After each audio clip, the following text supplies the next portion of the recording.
You are a mayor of a city, a world-class city in its own right. Is there, I asked the mayor of Johannesburg yesterday, whether there's one city that's participating in these talks that inspired you, that makes you wish, I wish I ran that city.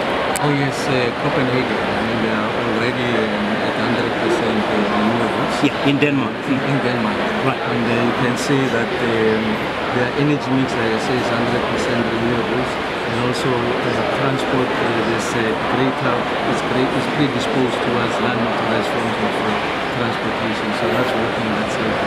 And it's also the organization of the space. Remember that the preeminent question that is facing post-apartheid cities is the organization of space. I mean, the apartheid logic was to locate the poor in the periphery, away from centers of economic production and privilege. They travel longer distances, they spend a lot of money. The World Bank was reading the other day, released a report that the poor could be spending up to 70% of their income. Yes. So when you go to cities like Copenhagen, that they maximize the space. So they densify, minimize the footprint, and maximize on the airspace. If you do that, the cost of delivering services is cheaper. You are reducing the travel time and the distances, and therefore the emissions are lower.